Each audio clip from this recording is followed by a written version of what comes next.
Isa ka ba sa problema sa iyong lips na nagda-dry, nagkakarak, at sobrang sakit pag kumain dahil nagsusugat na?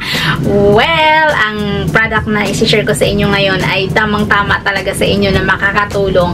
At syempre, hindi lang para sa mga may problema sa lips, kundi kung gusto ninyong ma-maintain na soft and moisturize ang inyong lips, ang product nito ay malaking matutulong sa inyo talaga.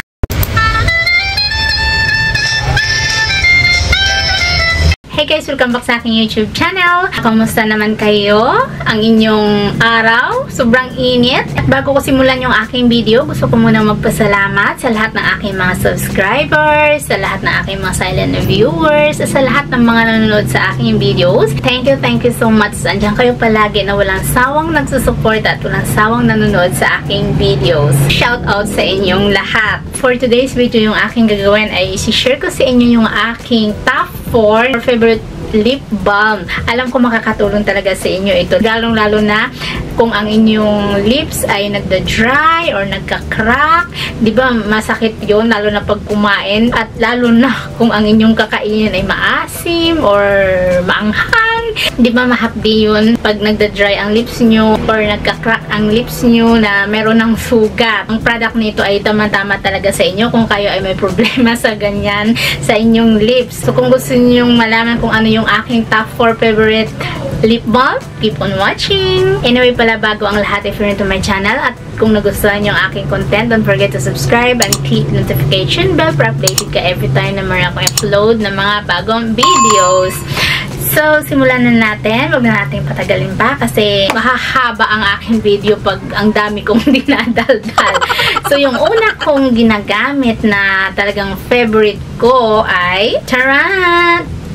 Ayan, Nivea. Ito talaga yung number 1 kong ginagamit palagi na lip balm. Ang Nivea naman na lip balm, guys, is mayroon siyang iba-ibang flavor. Merong original, and then merong may mga flavor. Pero ang ginagamit ko lang palagi ay yung original. Hindi ako gumagamit ng may mga flavor. Mas gusto ko yung original lang. Actually, wala na itong laman, guys. Ayan, oh. Ubus na yung aking Nivea. Hindi ako nakabili. Ang ginagamit ko ngayon ay isa sa share ko sa inyo ngayon. Ang kagandahan nito sa Nivea, kung bakit ko ito nagustuhan talaga, is once na nilagay ko siya sa aking lips, talagang sobrang smooth ang aking lips. Hindi talaga siya nagda-dry and sobrang tagal niyang matanggal. Kahit hindi ako apply ng lip balm nito, ay andyan pa rin yung soft ng aking lips, yung hindi siya nagda-dry. Kaya ang ganda nito, guys. Try nyo yung Nivea. And next naman, itong yan, Lucas Papaw. Ito kasi medyo may kamahalan siya, pero maganda siya sa lips. Kahit meron siyang kamahalan compare sa Nivea, marami naman kasi itong pwede mong paggamitan kung kayo ay may kagat-kagat sa balat. Let's say kagat ng langgam, kagat ng lamok. Pwedeng ilagay itong Lucas Papaw, guys. Hindi lang siya pang lip balm, pero pwede rin siyang pang ointment. Ayan ang nakalagay nga dyan. Lucas Papaw Ointment. Meron nga dito nakalagay sa kanyang kiniklaim na ano daw siya, a local topical application for boils, burns, chafing, cuts, cracked skin, gravel rash, splinters, open wounds, insect bites, and nappy rash. The ointment helps to relieve and cleanse. It contains potassium sorbate 0.1 mg/g as preservatives. Diba ang dami niyang pwedeng paggamitan, hindi lang sa crack ng lips. Kaya okay lang kahit medyo pricey siya, kaya marami naman siyang mapaggamitan. Ito nga ang napanood ko, ito sa karamihan sa mga celebrity ay gumagamit ng Lucas Papaw as kanilang lip balm or mga kagat-kagat sa kanilang balat. Kaya maganda talaga itong Lucas Papaw, guys. Next is Tararan Vaseline Lip Therapy Rosy Lips. Ito yung binili ko ngayon. Actually, ito ay mayroong kulay. Yan. Pero pag nilagay mo naman siya, guys, sa lips, hindi naman nagko-color ang lips. Yung parang nagsashine lang. Mabango. fruity siya. Tinry ko lang siya kasi nung pumunta kasi ako nung Watson, hinahanap ko yung ano lang, yung original na Vaseline, pero wala sila. Kaya sabi ko, try ko nga itong Rosy Lips na ito. Kung talagang magro-rosy lips ang aking lips. Pero once na in-apply mo naman siya, hindi naman siya talagang nagko-color ang lips. Nag-shine lang. Kagandahan din nito is napanatili niyang shiny and glossy ang iyong lips. Nagmo-moisturize siya ang inyong lips na hindi mag-dry, hindi mag-crack ang lips. Hindi lang naman ito guys, nakaka-moisturize. Yung itong Lucas Papaw, tsaka itong Nivea, ganun din. Nakaka-moisturize siya ng lips. Kaya sobrang ganda nila. And next is itong product ito ni Watsons, yung Ceramide Lip Cream. Lip balm din siya. Ayan o.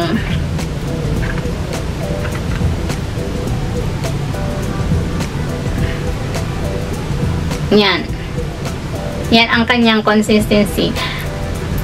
Wala siyang amoy. As in, ano lang siya, clear. Maganda siya pag nilagay siya sa lips. Ganun din, o. Yan, o. Talagang mamomoisturize ang lips nyo. Hindi talaga magda-dry ang lips nyo, guys. At matagal din siya. Itong apat na to na ginagamit kong lip balm, matagal siyang matanggal sa lips. Pag nilagay nyo, matagal siya. Hindi ako nagre-reapply ng lip balm sa aking lips. Maganda siya. Ito guys, highly recommended ko rin ito sa inyo. Mabibili siya sa Watson. Lahat naman itong apat na to ay mabibili siya sa Watson. Hindi naman sila mahirap hanapin. Ito ngayon yung aking ginagamit kasi nga naubos na tong Nivea and hindi pa ako bumibili kasi gusto ko munang ubusin lahat bago ako bumili. Itong Nivea, ubos na. Kinakita ko sa inyo. And itong Lucas Papaw, ubos na rin to. Wala na siyang laman. Ubos na siya. And itong ito konting-konti na lang, ayan. Yan. Konting-konti na lang, maubos na. At ito ngayon yung uli kong ginagamit kasi marami pa siya. Kakabili ko lang last month. Ayan, marami pa to guys.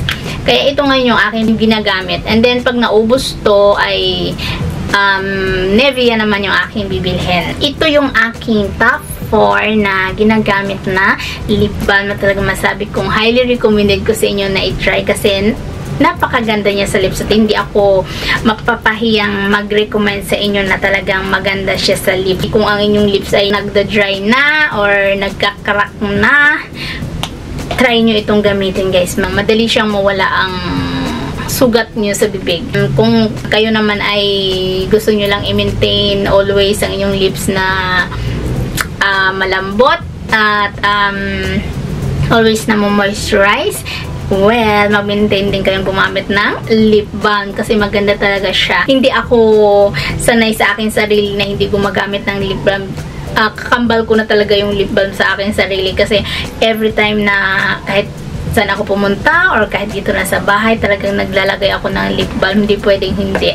Kasi parang kulang yung aking look pag walang lip balm. Sana nagkaroon kayo ng idea about sa lip balm na pwede nyo bilhin na mura lang siya pero sobrang ganda sa lips. Sana nagustuhan nyo ang video nito. Syempre kung nagustuhan nyo, don't forget to share and like and thumbs up my videos. So also don't forget to subscribe my channel. See you in my next video guys. Bye! Love you all. Bye!